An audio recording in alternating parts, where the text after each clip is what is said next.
বাংলাদেশের বাইরে পৃথিবীর বিভিন্ন প্রান্তে যেখান থেকে চ্যানেলাই দেখছেন আপনাদের সকলকে সাদর আমন্ত্রণ তৃতীয় মাত্রা দেখবার জন্য। সাম্প্রতিক নানা বিষয় নিয়ে আলোচনার জন্য আমার সঙ্গে স্টুডিওতে রয়েছেন আমার বাবা আছেন বাংলাদেশ জাতীয়তাবাদী দল বিএনপি দলীয় সাবেক সংসদ সদস্য অ্যাডভোকেট সৈয়দ আসিফ আশরাফি পাপিয়া, আর আমার ডানে রয়েছেন বাংলাদেশ সুপ্রিম কোর্টের আইনজীবী ব্যারিস্টার শিহাবুদ্দিন খান। স্বাগত আপনাদের দুজনকে তৃতীয় মাত্রায়। দুজনের কাছে প্রথম প্রশ্ন, যে অনেকেরই কৌতূহল যে 13 তারিখ শুক্রবার লন্ডনে আসলে কি হবে। প্রফেসর মোহাম্মদ ইউনূস এবং তারেক রহমানের মধ্যে বৈঠক, তো আপনাদের কাছ থেকে শুনতে চাই যে অনেকেই এটাকে একটা বড় টার্নিং পয়েন্ট হিসেবে দেখছেন, অনেকে অনেক আশা জাগানিয়া বিষয় হিসেবে মনে করছেন, অনেকে মনে করছেন যে এটা একটা সৌজন্যতা, শেষ পর্যন্ত এখান থেকে আসলে কিছুই বেরোবে না।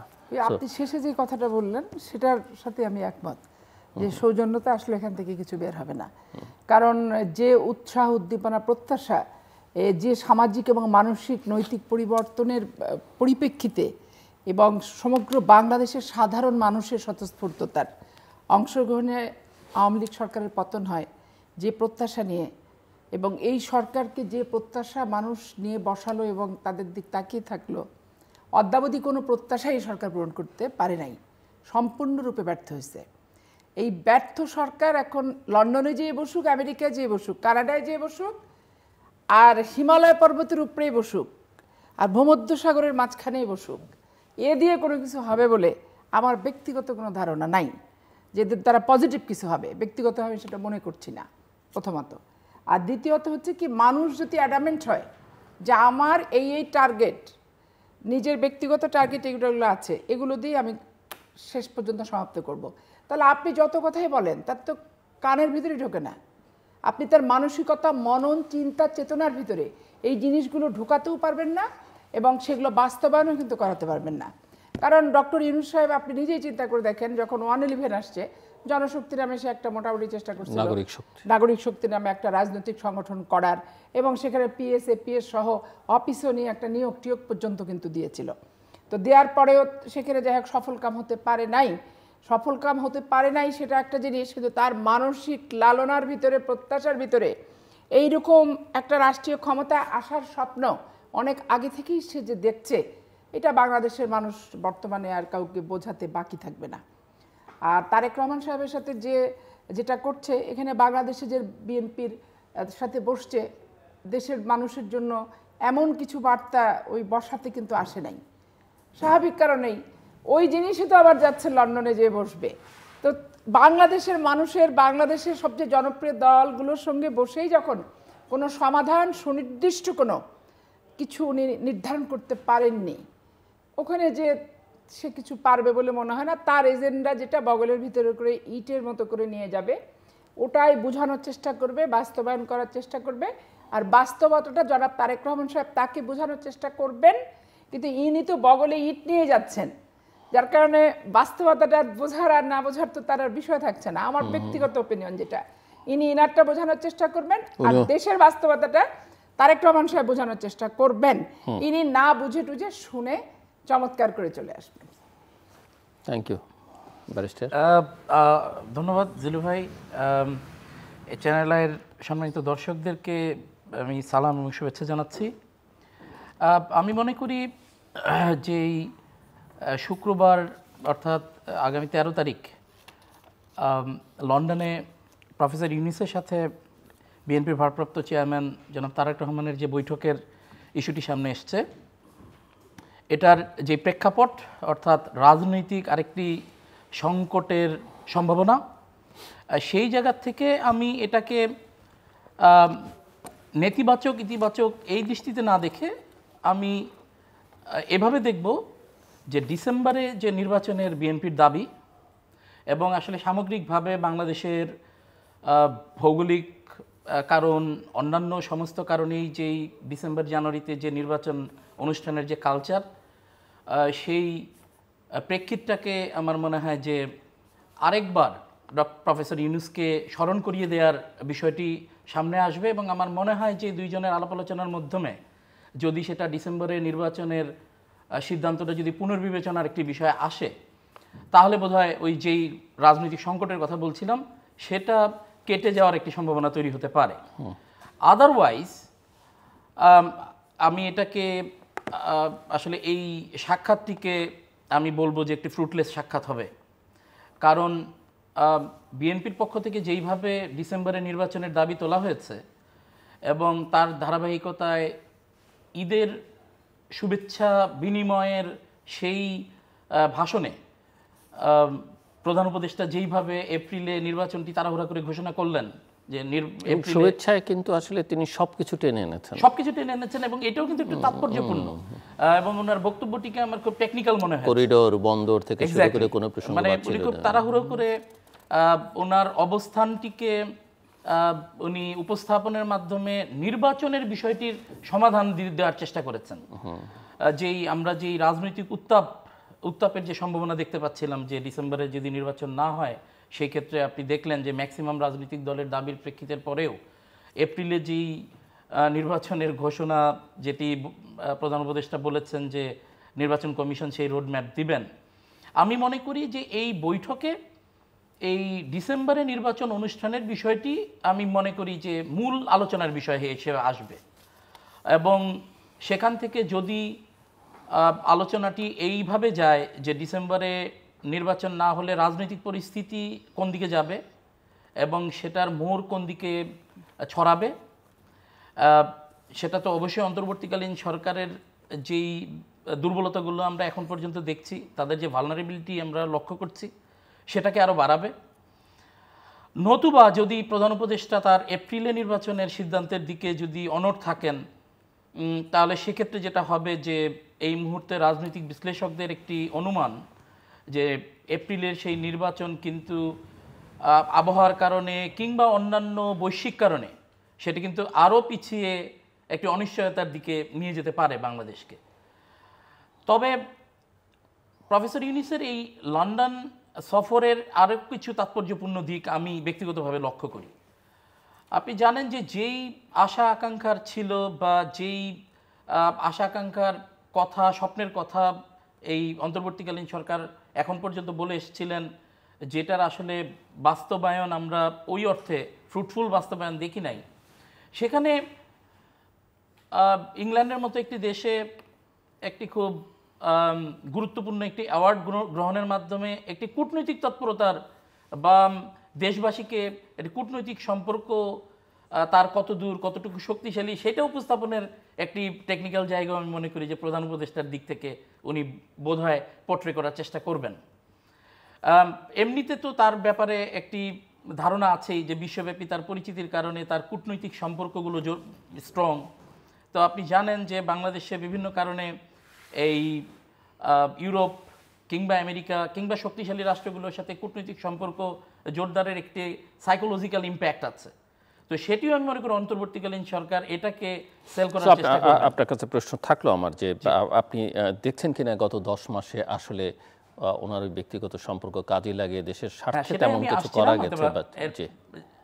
আমি কি এখন বলবো যদি ছোট্ট করে না আমি ওনার কাছে না, সেটাই আমি বলছিলাম যে যেইটি আপনি জানেন যে উনি এর আগেও বেশ কয়েকটি সফর কিন্তু করেছেন বিভিন্ন জায়গায় গিয়ে, অধিকাংশই কোনো রাষ্ট্রীয় সফর নয়, এবং এখানে কিন্তু আপনি বিজনেস সামিট হয়েছে এবং বিভিন্নভাবে কিন্তু একটি ধারণা দেওয়ার চেষ্টা করা হয়েছিল যে এটার অর্থনীতিকে একটি জাদুর ছোঁয়ায় বোধহয় একটু অন্য জায়গায় অন্য উচ্চতায় নিয়ে যাওয়ার একটি সম্ভাবনা থাকবে বা সেটি তিনি ব্যক্তিগত তৎপরতার মাধ্যমে সংযোগের মাধ্যমে করবেন। কিন্তু আনফর্চুনেটলি আমরা কিন্তু সেটির বাস্তবায়ন দেখতে পাই নাই এবং এই বাস্তবায়নটা কিন্তু সুনির্দিষ্টভাবে আমরা দেখতে পাই নাই আমাদের এখানে রাজনৈতিক স্টেবিলিটি না আসার কারণে। আমি যদি স্বাভাবিক সরকার ব্যবস্থার কথাও বলতাম, বাংলাদেশের যে অর্থনৈতিক সম্ভাবনা সেগুলোতে এখানে ইনভেস্টমেন্ট থেকে শুরু করে অনেক দেশেরই এখানে অনেক কিছু করবার শুধুমাত্র ডক্টর ইউনূসের সরকারের ক্ষেত্রে না, এটা যে সরকারই থাকুক সেই সম্ভাবনা কিন্তু থাকে। কিন্তু বর্তমানে রাজনৈতিক ইনস্ট্যাবিলিটি এবং সত্যিকার অর্থে এই সরকারের মেয়াদ, এই সরকার কিভাবে এক্সিট হবে, এই সরকারের সময় ইনভেস্টমেন্টের ফিউচার কি দাঁড়াবে, এই সময়ে এখানে সেটআপগুলোর পরবর্তী রাজনৈতিক বাস্তবতায় কোথায় নিয়ে যাবে, এইগুলো কারণে কিন্তু সেই সম্ভাবনাগুলো আমরা কোনোটি সফলতার মুখ দেখিনি। এবং সে কারণে কিন্তু আমি বলছিলাম লিঙ্ক করে যে ডক্টর মোহাম্মদ ইউনূস তার যেই কূটনৈতিক সম্পর্ক বা বিশ্বব্যাপী পরিচিতির যেই ট্রাম্প কার্ডটা উনি ব্যবহার করবার চেষ্টা করেছেন বা সেটা এতদিন ব্যবহৃত হয়েছে, সেগুলোর আরেকটি রূপ বা আরেকটা এক্সটেনশন বলতে পারেন যে আজকের এই সামনে এই যে লন্ডন। জি, আমি আসছি আপনার কাছে। অ্যাডভোকেট সৈয়দ আসিফ পাপিয়া, যদি ব্যারিস্টার শিহাব বলছিলেন যে এপ্রিলে নির্বাচনের ঘোষণা আসলে শেষ পর্যন্ত এপ্রিলে না হওয়ার চান্স অনেক বেশি, তিনি মনে করেন এটা আরও দূরে চলে যেতে পারে। আমার আপনার কাছে প্রশ্ন যে আমরা গত কয়েক মাস ধরে লক্ষ্য করছি যে বিএনপি, জামাত, এনসিপির মধ্যে এক ধরনের মতবিরোধ এবং খুব প্রকাশ্যে, এবং নির্বাচনের তারিখ, কোন প্রক্রিয়ায় নির্বাচনের হবে, সংস্কার, বিচার, আওয়ামী লীগ, নির্বাচন, সব কিছু নিয়ে এক ধরনের মতবিরোধ আছে। এবং প্রফেসর মোহাম্মদ ইউনূস নির্বাচনের ঈদের আগের দিন যে বক্তব্য রাখলেন, এপ্রিলে প্রথমার্ধে নির্বাচনের যে ঘোষণা তিনি দিলেন, তিনি আসলে কার কথা রাখলেন? এটাতে উনি জামাত ইসলামের কথাটাই রেখেছেন। জামাত ইসলামের দুটো কারণ আছে ডিসেম্বর মাসে নির্বাচন না হওয়াটার। প্রথম কারণ হচ্ছে যে ডিসেম্বর মাসে মুক্তিযুদ্ধের মাস, তারা না পারে হচ্ছে শহীদদের আত্মার শ্রদ্ধা নিবেদন করে 1 মিনিটের নীরবতা পালন করতে, এবং মুক্তিযুদ্ধের কোনো আলোচনাতে তারা অংশগ্রহণ করতে পারে না। এবং তারা এই 3টা মাস, বিশেষ করে ডিসেম্বর, 21শে ফেব্রুয়ারি এবং 26শে মার্চ, খুব দেশের ভিতরে খুব কোনাকানের ভিতর থাকে, কোনার ভিতরে পড়ে যায়, চিপার ভিতরে পড়ে, এরা প্রকাশ্যে কিন্তু পারে না। এখন তারা চিপার ভিতরে থেকে ভোট করতে চাচ্ছে না, যার কারণে তারা প্রথমত ডিসেম্বর চায় না। আবার 21শে ফেব্রুয়ারিতে মুক্তিযুদ্ধের চেতনায় আসবে, তারা যতই বলুক গোলাম আজম ভাষা সৈনিক ছিল, এই ছিল সেই ছিল, সেটা তো এক গেল, কিন্তু মুক্তিযুদ্ধের চেতনার ভিত্তিতে কিন্তু বাংলাদেশের মার্চ পর্যন্ত, এবং রাষ্ট্র গঠনও মুক্তিযুদ্ধের চেতনা, তো সেইখানে তারা খুব একটা অপারগ পরিস্থিতির ভিতরে থাকবে। আর দ্বিতীয়ত যেটা, যে ডক্টর ইউনূস জামাতের সাথে আসল কথাটা, জামাতের সাথে ওরা আসল কথাটা এবং গোপন কথাটা হয়।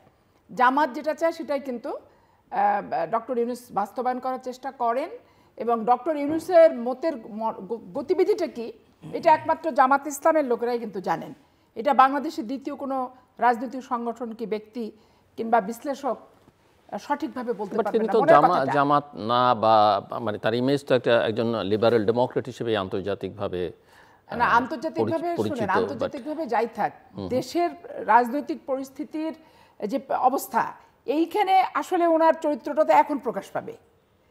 কারণ আপনি রাষ্ট্রীয় ক্ষমতা যতক্ষণ না যাচ্ছেন, আপনি সফল না ব্যর্থ বোঝা যাচ্ছে না, আপনি দেশের প্রতি অনেক অনুভূতিটা আপনার প্রকাশ পায়। যেমন শেখ মুজিবের কথা ধরেন, 7ই মার্চের ভাষণ অনেকের কাছে ঐতিহাসিক, কিন্তু যখন উনি রাষ্ট্রীয় ক্ষমতায় আসলেন, উনার মতো অযোগ্য, অসৎ এবং হচ্ছে তার পারিবারিক যে সমস্ত ব্যাপার স্যাপার, রাষ্ট্রীয় কর্মকাণ্ডকে অপব্যবহার, এরকম তো দ্বিতীয় নজির একমাত্র তার নিজস্ব জন্মের কন্যা শেখ হাসিনা রেকর্ড ভঙ্গ করেছেন। এটা তৃতীয় রেকর্ড, কিন্তু তার দ্বারা, তার বংশের দ্বারা, তার রক্তের দ্বারাই এটা রেকর্ড ভঙ্গ হয়েছে, আদারওয়াইজ কারোর দ্বারা কিন্তু এটা ভঙ্গটা হয় নাই।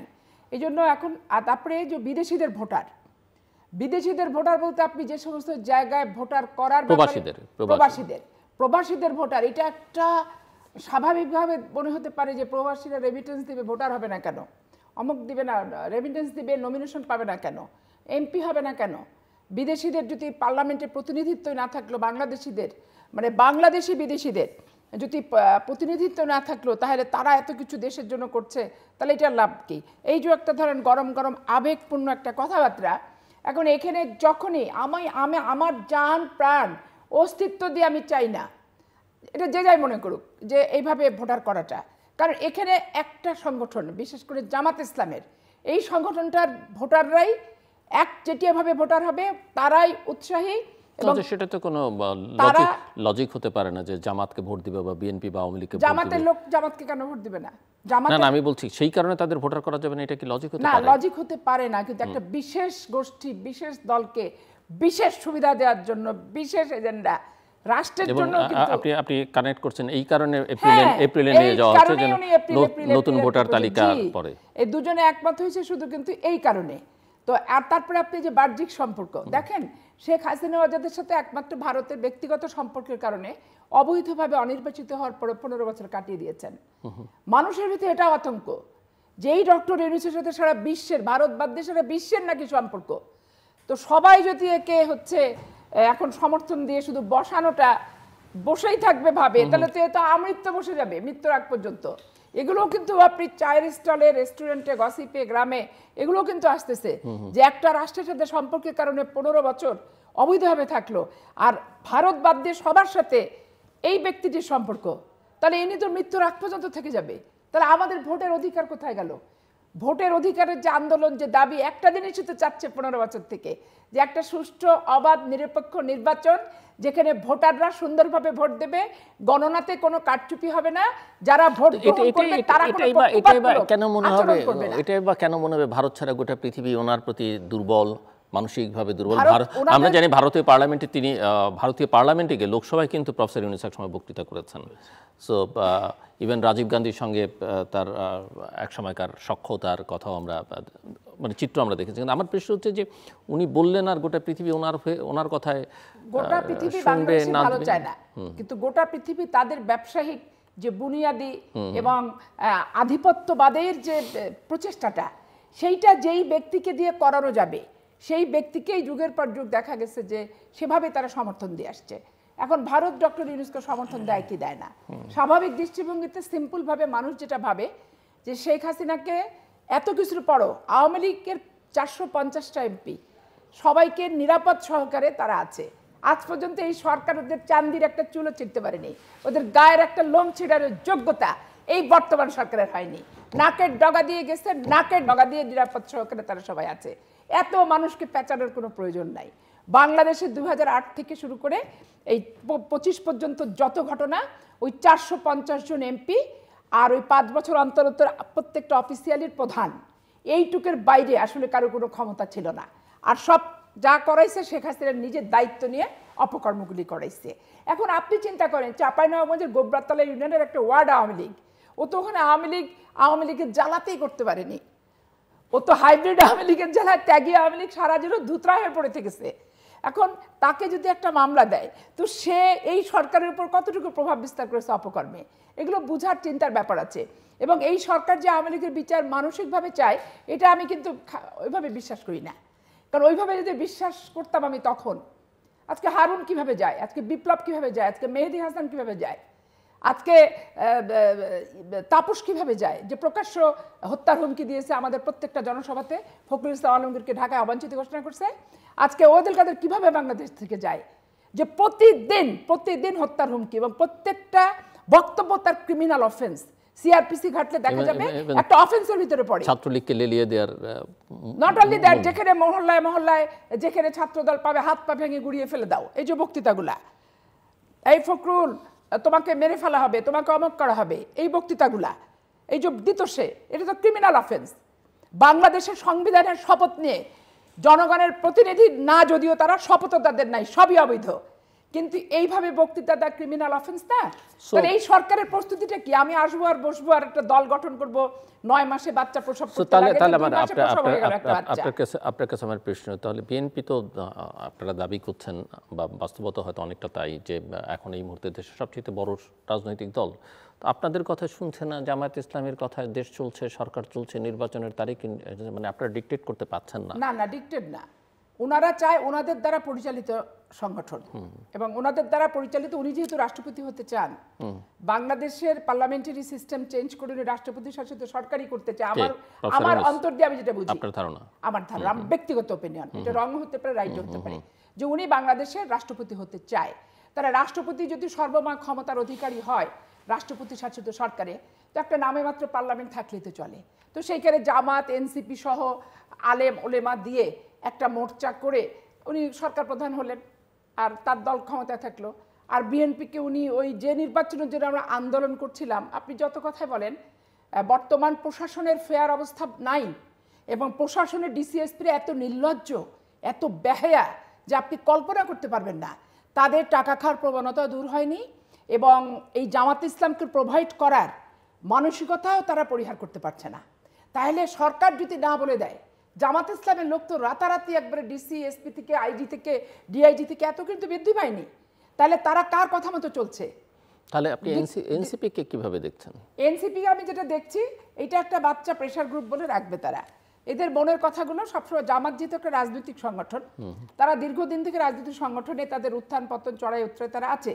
তারা ধরেন 86-তে ইলেকশনে গেল, 88-তে গেল না, 90-এ 2টো মহিলা এমপি নিয়ে বিএনপি জিন্দাবাদ জিন্দাবাদ করলো, আবার ধরেন এই মুহূর্তে দরকার তত্ত্বাবধায়ক সরকার বলে দিল, আবার গোলাম আদমকে কদমমুচি করে জায়নামাজ তসবিহ দিয়ে আবার রিলেশন বিল্ড আপ হয়ে গেল, আবার যখন ধরা খেলো আবার 2021 দুটো মন্ত্রিত্ব নিল, যে 111 আসলো বলে না বিএনপি সব দুর্নীতিবাজ, এদের সাথে আমাদের থাকার কোনো সুযোগ নাই, যে আর্মির সাথে ডিজিডিএফের সাথে আবার তারা প্যাক্ট হয়ে গেল, হয়ে তারা 300 সিটের প্রার্থী দিয়ে 3টা মাত্র পেল।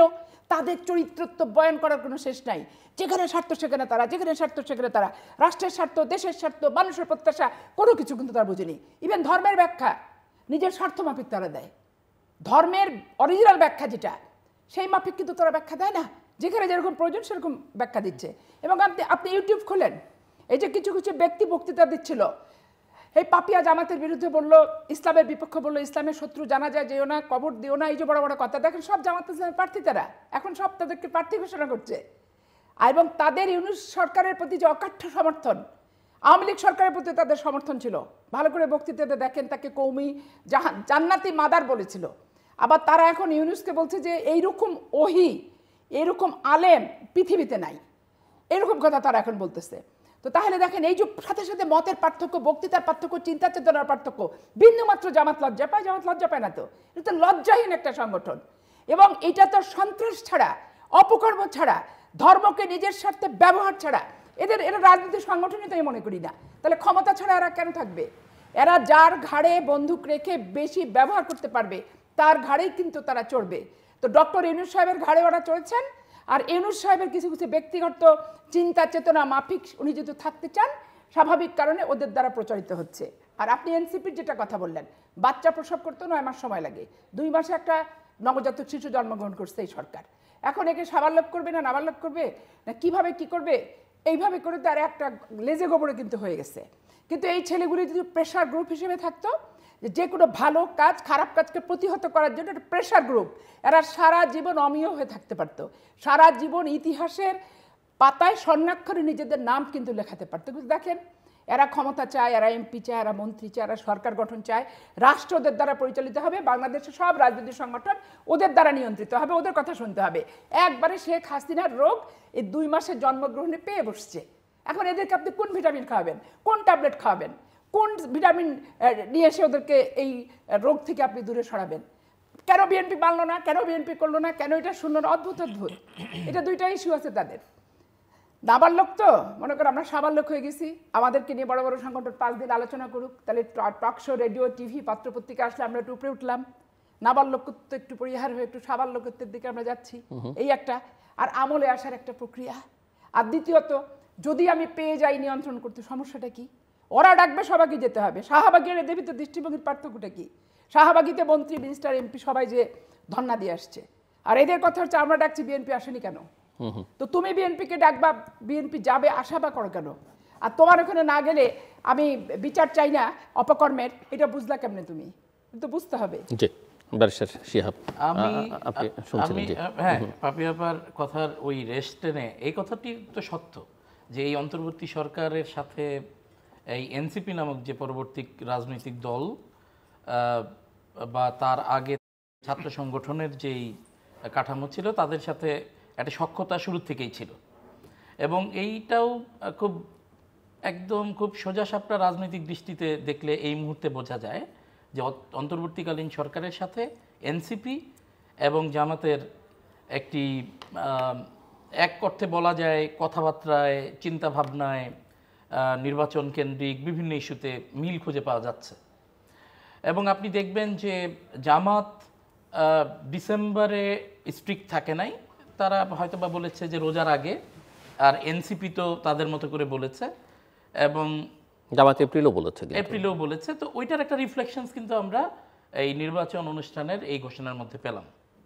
এখন এখানে প্রশ্ন আসতে পারে যে আমি তো মনে করি যে বিএনপির যে ডেসপারেট আবেদন বা তাদের যে মুভমেন্ট, এটার কারণে খুব সম্ভবত ওনারা এপ্রিল মানে বলতে বাধ্য হয়েছেন, না হলে ওনারা সেটা একটা অনির্দিষ্টকালের জন্যই রাখতেন।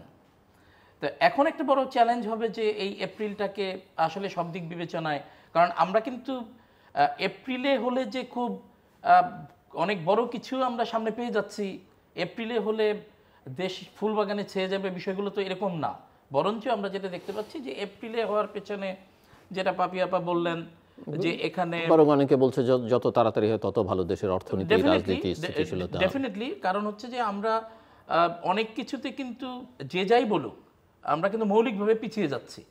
আপনি দেখেন এই সরকারের আমরা যেই বিষয়গুলো এক্সপেক্ট করেছিলাম, যে গণহত্যার বিচার, সেই বিচারের কার্যক্রমগুলো, আপনি অপরাধীদের ধরার ক্ষেত্রে, আপনি তথাকথিত সংস্কারের যেই এজেন্ডা ভিত্তিক সেটিকে আপনি লেজে গোপুরে একটা কি একটা অবস্থা করে ফেলেছে। আপনি দেখবেন যে মনে হচ্ছে যে 100 বছরের সংস্কার, 100 বছরের সমস্যা তারা এই 1 বছরে তারা সমাধান করবেন, এই ধরনের একটি ভাইব উঠিয়েছেন, যেটা তো আদৌ সম্ভব না।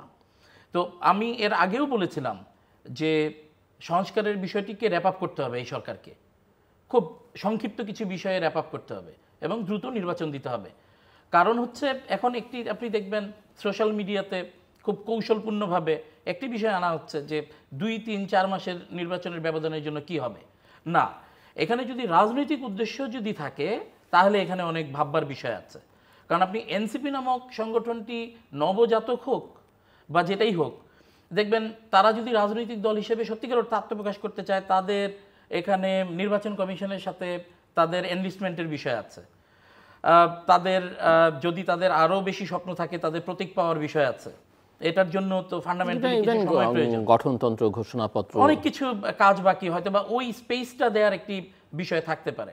এরপরে আপনি দেখেন এই যে প্রবাসীদের ভোটার করা কিংবা আরও কিছু বিষয় নির্বাচন কেন্দ্রিক যেগুলো বলা হচ্ছে, নতুন ভোটার তালিকা, নতুন ভোটার তালিকা, এগুলো কিন্তু আমরা পরবর্তী নির্বাচন কিংবা এই জাতীয় নির্বাচনের পরে স্থানীয় সরকারের নির্বাচনের আগেও সেগুলি করা যায়।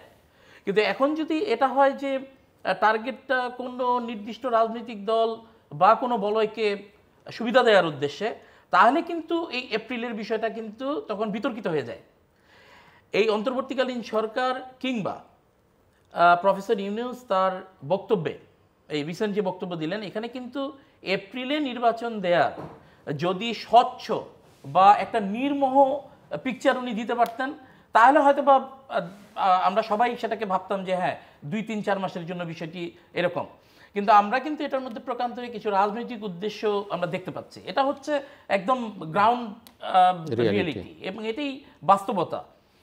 কারণ আপনি দেখেন এই মুহূর্তে যদি আমি বলি, 5ই আগস্টের পরে যেই সম্মিলিত রাজনৈতিক, সামাজিক, সাংস্কৃতিক যেই শক্তিগুলো ফ্যাসিবাদকে বিতরণ করলো, এই মুহূর্তে কিন্তু রাজনৈতিক সিদ্ধান্তের কারণে, রাজনৈতিক বিষয়ের কারণে কিন্তু সেই বিভেদটা, সেই শক্তিগুলোর মধ্যে কিন্তু বিভেদটা খুব প্রকট। এখন আমরা তো এটা ভাববার মানে কোনো অবকাশ রাখে না যে যদি রাজনৈতিক উদ্দেশ্য থাকে তাহলে তো আমরা 2-3-4 মাস পরে বিচ্ছিন্নভাবে বিভিন্ন সংগঠনগুলোকেও, আরও যে রাজনৈতিক সংগঠন আছে তাদেরকেও কিন্তু ওই বলে টানবার আমরা বিভিন্ন সময় যেগুলো দেখেছি, যে 1/11-এর সময়ও আমরা দেখেছি বা বিভিন্ন সময় দেখেছি যে তাদেরকে বলয় কেন্দ্রিক রাজনীতিতে প্ল্যাটফর্মে নিয়ে আসার এবং আস্তে আস্তে অন্তর্বর্তীকালীন সরকারের যে স্টেপগুলো, সেগুলো বিভিন্ন মেকানিজমে সেটা হতে পারে, সেগুলোকে জায়েজ করবার যদি প্রক্রিয়াগুলো আরও জোরদার হয়, তখন কিন্তু রাজনৈতিক সংকটটা এমন একটা জায়গায় যাবে, তখন তো বৃহত্তর দল হিসেবে বিএনপির কিছু করার থাকবে না। এই মুহূর্তে কিন্তু বিএনপির যেই সোজাসাপটা কথা, সেটি হচ্ছে আপনি সবার জন্যই একদম লেভেল প্লেইং ফিল্ড করে ডিসেম্বরে নির্বাচন দেন, সেক্ষেত্রে তো কোনো সমস্যা নাই। আর এর মধ্যেও তো এখন যদি আজকে জুন থেকে আমরা কাউন্ট করি, যথেষ্ট সময় আছে। অর্থাৎ নির্বাচন কেন্দ্রিক যদি 2-3 মাসের প্রস্তুতি থাকে, তার আগে অন্যান্য বিষয়ের প্রস্তুতিগুলো সম্পূর্ণ করে কিন্তু নির্বাচন অনুষ্ঠান বিষয়টি 3-4 মাসের জন্য যে আটকে থাকবে বা সাকসেসফুলি হবে না, এই বিষয়ে দাবি করা অমূলক। এখন যেটা পাপিয়া আপা বললেন, যেই রাজনৈতিক সুবিধা দেওয়ার জন্য, এখন আমরা জানি না প্রফেসর ইউনূস সাহেবের যদি ব্যক্তিগত রাজনৈতিক অভিলাষ থাকে, তাহলে তো আমি মনে করি যদি এপ্রিলের যেই ঘোষণা দিয়েছেন ওটিতে থাকলে আমি এপ্রিলেও নির্বাচন দেখতে পাচ্ছি না, বরঞ্চ আমি দেখতে পাচ্ছি জুলাই আগস্ট থেকে আস্তে আস্তে এই যে রাজনৈতিক বলয় যারা ডিসেম্বরে নির্বাচন দেওয়ার পক্ষে অবস্থান এখন পর্যন্ত নিয়ে আছেন, তাদেরকে দ্বিধাবিভক্ত করবার আমরা বিভিন্ন প্রক্রিয়া দেখতে পারবো, আমরা সরকারি তরফ থেকে দেখতে পারবো। আপনি দেখেন অনেক বিতর্কের পরেও, এখানে অনেক বিতর্কিত ভূমিকা রাখবার পরেও আজকে এখনো উপদেষ্টা পরিষদ পুনর্গঠন করা হয়নি, মানে তারা একটা ড্যাম কেয়ার অ্যাটিটিউড নিয়ে আছেন। এখানে যারা ছাত্র প্রতিনিধি ছিলেন তাদের বিভিন্ন ভূমিকা প্রশ্নবিদ্ধ হয়েছে। দুইজন যারা এখন আছেন তাদের ব্যাপারে আপনার অনেক কিছু, একজনকে তো এনসিপির বৈঠকেও দেখা গেছে, মাস্ক পরিহিত সোশ্যাল মিডিয়ায় একদম তথ্য প্রমাণ সহ দেখেছি। অর্থাৎ তাহলে কি ঘটছে?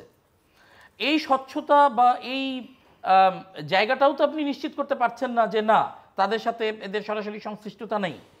আমি রিসেন্ট বোধহয় বিভিন্ন টক শোতে এনসিপির যারা নেতৃবৃন্দ তারা কিন্তু একদম নির্লজ্জের মতো সরকারে তাদের প্রতিনিধি আছে কিন্তু তাদের সাথে তারা ব্যস্ত থাকেন, তাদের সাথে যোগাযোগ করা সম্ভব হয় না, এই ধরনের দাবিও তারা করেন।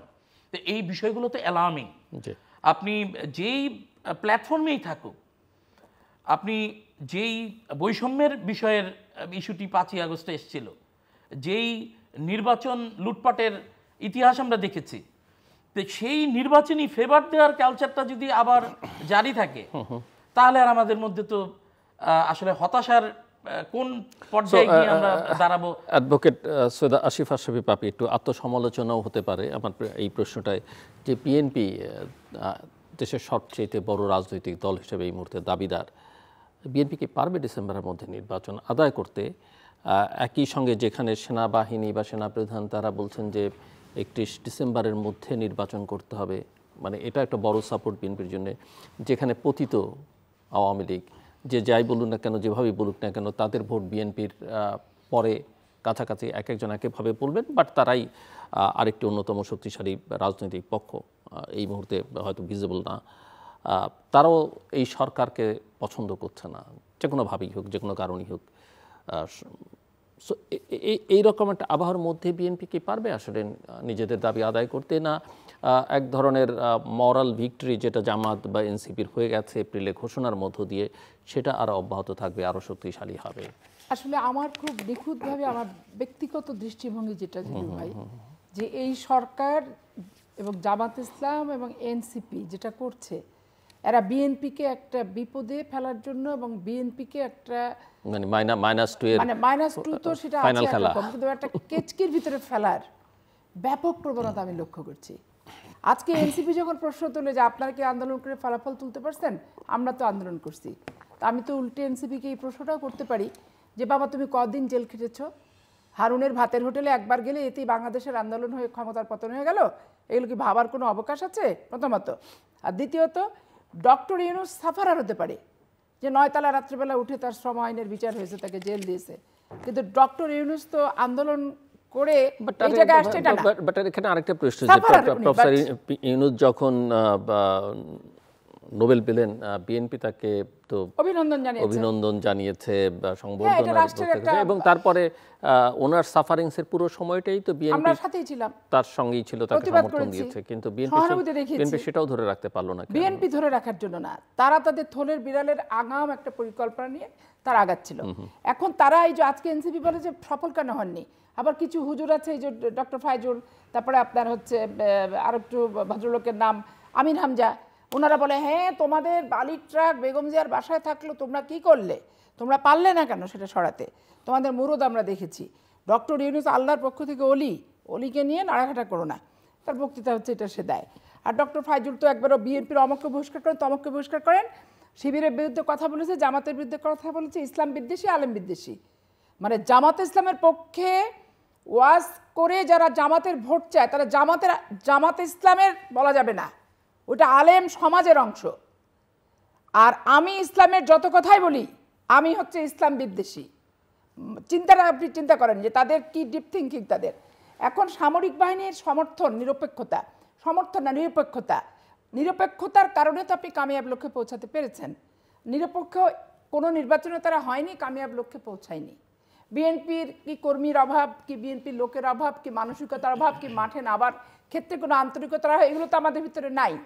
কিন্তু রাষ্ট্রযন্ত্রের যখন একটা লক্ষ্যকে কেন্দ্র করে আমাদের আগাতে হয়, তখন ডান বাম সাত পুলিশ আর্মি বিডিআর রাজনৈতিক সংগঠন সুশীল সমাজ সমস্ত কিছু মিলে একটা ঐক্যরূপ পৌঁছায়, একটা রেজাল্ট কিন্তু আসে।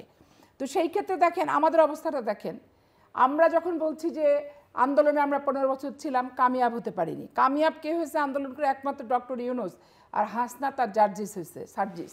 এরা ছাড়া কেউ আর কামিয়াব হতে পারেনি। আর জামাতে ইসলামরা কামিয়াব হয়েছে কীভাবে? অন্ধকারে অন্ধকারে তাদেরকে সাহায্য করছে। এখন তারা নিবন্ধনবিহীন, তারা রাজনৈতিকভাবে নিষিদ্ধ, তাদের প্রতীক ক্যান্সেল হয়ে গেছিলো।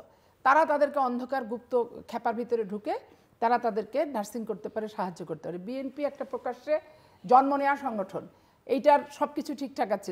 নির্যাতিত হচ্ছি, অত্যাচারিত হচ্ছি, গুম হচ্ছি, খুন হচ্ছি, অপহৃত হচ্ছি, কিন্তু আমার প্রকাশ্য দিবালোকের যে আইডেন্টিটি, এইটা আমি ত্যাগ করে তো অন্ধকার গুহার ভিতরে ঢুকে কানে কানে গোপনে গোপনে এমনভাবে কথা বলো চুপি চুপি জেনে যাবে, এরকম তো আমরা পাচ্ছি না।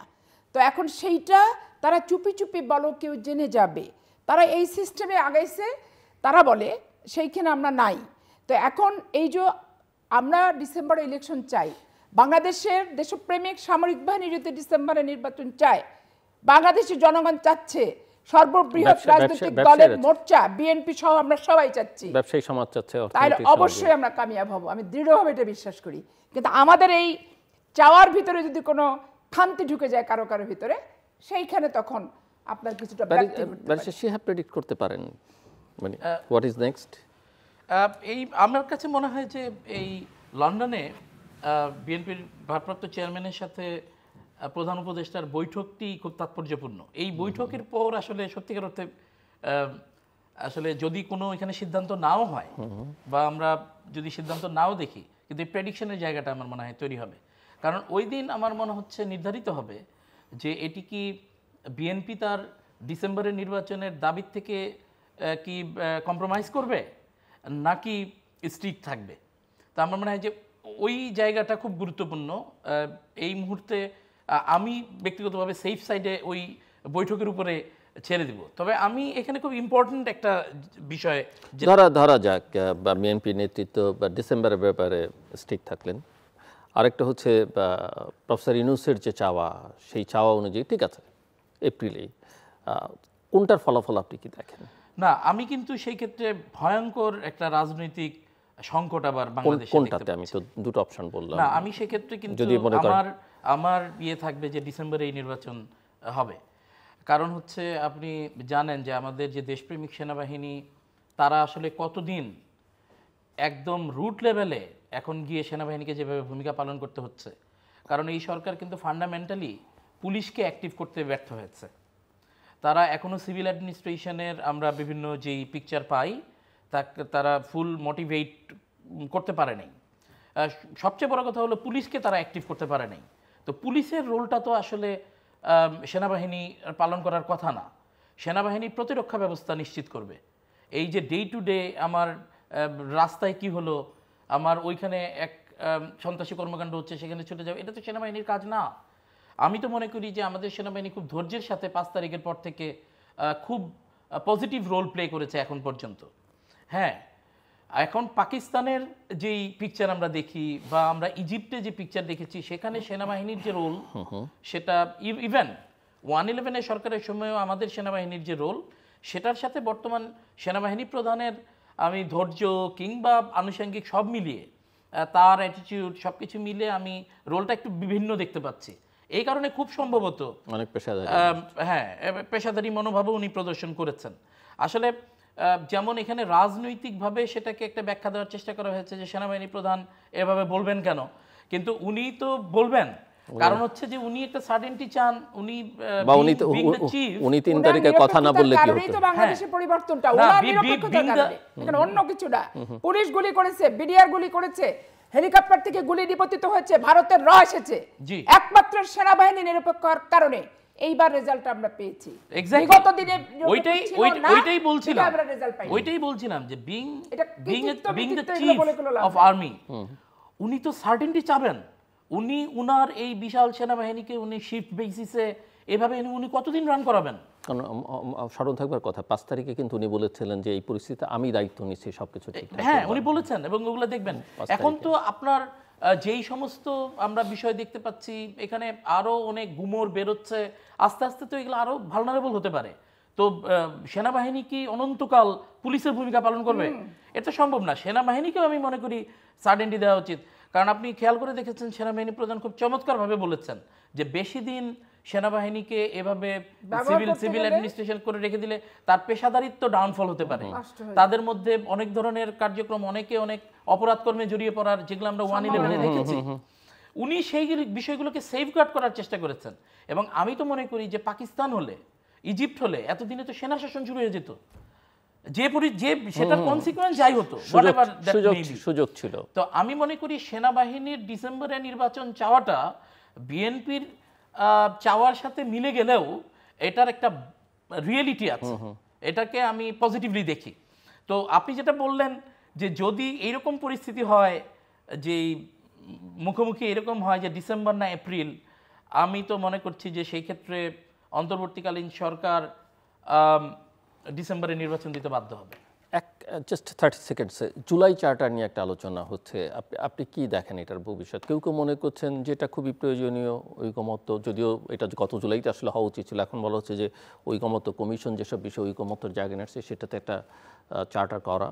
আবার অনেকে মনে করেন যে এই চার্টারকে কেন্দ্র করেই আসলে বিভাজন এবং সংঘাতময় পরিস্থিতি বাড়তে পারে। আপনার 30 সেকেন্ডস অবজারভেশন আমার হাতে। এখানে জুলাই চার্টারে যদি কোনো রাজনৈতিক মতাদর্শ বা কারোর ইচ্ছা অনিচ্ছার প্রতিফলনের বিষয় থাকে তাহলে সেখানে আসলে বড় ঝামেলার তৈরি হবে। কিন্তু একথাও ঠিক যে জুলাইয়ের যে প্রেক্ষাপট, যে বাস্তবতা আমরা দেখেছি, জুলাই চার্টারের দরকার আছে, সেটি হচ্ছে জুলাইয়ের যে আকাঙ্ক্ষা, সত্যিকারের যে আকাঙ্ক্ষা, সেটার একটা রিফ্লেকশন, এবং জুলাইয়ের সেই আকাঙ্ক্ষা বাস্তবায়নে সেই শক্তিটা কিভাবে কাজে লাগানো যায়, কোন গতিপথে বাংলাদেশকে এগিয়ে নিয়ে যাওয়া যায়, সেটার রিফ্লেকশন সেই চার্টারে থাকতে পারে।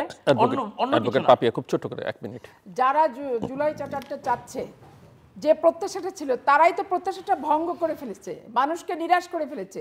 তারা তদবির বাণিজ্যে এখন নিমজ্জিত, তারা বদলি বাণিজ্যে তারা নিমজ্জিত। তারা আবার বলে যে ডিসিএসপি প্রশাসন সব বিএনপির, আমরা হচ্ছে ভোট নিরপেক্ষতা পাচ্ছি না। আরে বাবা, আগে নিবন্ধন নাও, আরে বাবা আগে প্রতীক নাও, আগে সাবাল্য খাও, তারপরে তোমরা যারা ডিপ্রাইভ গ্রুপ ছিল আওয়ামী লীগের আমলে তাদেরকে তোমরা বসাইছো। এখানে আমরা ধর্ণা দিয়ে আমাদের তালিকা দিই নেই যে অমককে সচিব করো, অমককে অমক জেলা ডিসি করো। অধিকাংশ ক্ষেত্রেই জামাত ইসলাম এবং হচ্ছে শিক্ষা আর স্বাস্থ্য আর আপনার সংস্থাপন, পুলিশের ভিতরে এখন বর্তমানে ঢুকে গেছে। আপনি চিন্তা করেন ওই যে আপনার অ্যাম্বাসির সাথে যে মেয়েটাকে নিয়ে ঘটনা, ওই ভদ্রলোকটাকে, যে পুলিশ অফিসারটাকে যে স্যাক করলো, 15 বছরে একটা দিন ওই ভদ্রলোক স্বস্তির সাথে চাকরি করতে পারলো না। এই দূতাবাসের এক মহিলার ঘটনাকে কেন্দ্র করে এই ভদ্রলোক 15 বছরের যে ত্যাগ, তিতিক্ষা, কষ্ট, স্যাক্রিফাইস, একদিনে তাকে ওখান থেকে বদলি করে দিল। তার ত্যাগের দামটা কি পেল? জুলাই প্রত্যাশার ভিতর তারও তো আকাঙ্ক্ষা ছিল যে আমি সুস্থভাবে চাকরি করব, আমি চাকরির ক্ষেত্রে এরকম ভাবে, আমি আজকে তোমার চাকরি নাই, সকালে উঠে আমাকে শুনতে হবে না, তাহলে ওখানে কি বাস্তবায়ন হলো জুলাইয়ের আকাঙ্ক্ষা? তো জুলাইয়ের আকাঙ্ক্ষার কথা যারা বলছে তারা জুলাইয়ের আকাঙ্ক্ষার সাথে বর্তমানে একমত না। তাদের আচার আচরণ, গতিবিধি কোনো কিছুই না, শুধু স্লোগান দিয়ে জুলাইয়ের আকাঙ্ক্ষা বললে হবে না। ৭১-এর মুক্তিযুদ্ধকে যেমন শেখ হাসিনা নিজের ব্যক্তিগতকরণ, পারিবারিকীকরণ করেছে, আর এই জুলাইয়ের আকাঙ্ক্ষাকে যদি এই এনসিপি মনে করে ব্যক্তিগত প্রপার্টি, এখানে বাংলাদেশের মানুষের আপত্তি আছে এবং প্রত্যাখ্যান করে। তাদের কাজের সাথে কথার মিল না থাকলে শুধু আকাঙ্ক্ষা করে বাণিজ্য তদবিরের লাফায় লাফায় পড়ার অ্যাটিটিউড, এটা বন্ধ করতে হবে। দর্শক, অনুষ্ঠান শেষ প্রান্তে আমরা সামাজিক যোগাযোগ মাধ্যম ফেসবুক, এক্স এবং ইউটিউবে রীতিমাত্র লাইভ স্ট্রিম হচ্ছে, আপনারা দেখতে পারেন। টেলিভিশনের পর্দায় দেখতে না পারলে যে কোনো সময় যে কোনো স্থান থেকে ইউটিউবে রীতিমাত্র চ্যানেলটি সাবস্ক্রাইব করে পর্ব বা পুরোনো পর্বগুলো আপনারা দেখতে পারেন। ব্যারিস্টার শিহাবুদ্দিন খান এবং অ্যাডভোকেট সৈয়দ আসিফ আশরাফি ভাবে অসংখ্য ধন্যবাদ এই আলোচনা অংশ নেবার জন্য। দর্শক, আমার অতিথিদের কথায় যেটা স্পষ্ট সেটা হচ্ছে যে স্বপ্নভঙ্গের বেদনায় আবারও বাংলাদেশ। অন্তর্বর্তীকালীন সরকারের পক্ষ থেকে প্রধান উপদেষ্টা লন্ডন সফরকালীন সময়ে বিএনপির ভারপ্রাপ্ত চেয়ারম্যান যিনি লন্ডনে অবস্থান করছেন তার সঙ্গে সাক্ষাৎ বা বৈঠকের কথা আহ্বান জানানো হয়েছে এবং তার প্রেক্ষিতে বিএনপির পক্ষ থেকে বিএনপির অ্যাক্টিং চেয়ারপারসন আমরা যতই জানি যে এই বৈঠকে সম্মতি প্রদান করেছেন।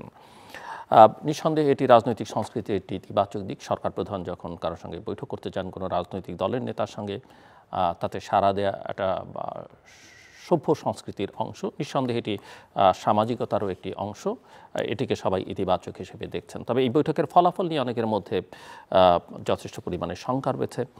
একদিকে অনেকে মনে করেন যে কথার জাদুকর হিসেবে আমাদের Nobel laureate professor Mohammad Yunus বেশ সফল, তিনি হয়তো কনভিন্স করে ফেলবেন, কিন্তু ইতিহাস বলছে যে আসলে অন্য জায়গায় যত সাফল্য আসুক না কেন রাজনীতির ময়দানটা একটু ভিন্ন রকমের, যে কারণে আসলে গত কয়েক মাসে আমরা বিভেদ বিভাজন অনেকে বেড়ে যেতে দেখেছি। এবং এর প্রেক্ষিতে যেটা বলা যায় যে এই বৈঠকটি আসলে শেষ পর্যন্ত তেমন সুফল বয়ে আনতে নাও পারে, কারণ আমার দুই অতিথি টেবিলের দুই প্রান্ত থেকে বলবার চেষ্টা করেছেন যে বিএনপির ভারপ্রাপ্ত চেয়ারম্যানের মূল লক্ষ্য হওয়া উচিত ডিসেম্বরের মধ্যে নির্বাচনের দাবিটাকে জোরালোভাবে উপস্থাপন করা এবং সেখান থেকে যেন না সরা। কারণ ওনারা আশঙ্কা করছেন যে এপ্রিলে নির্বাচন মানেই হচ্ছে, এপ্রিলে তো নয়, এই নির্বাচন আসলে কোন এপ্রিলে গিয়ে ঠেকবে সেটা এখন পর্যন্ত অনিশ্চিত।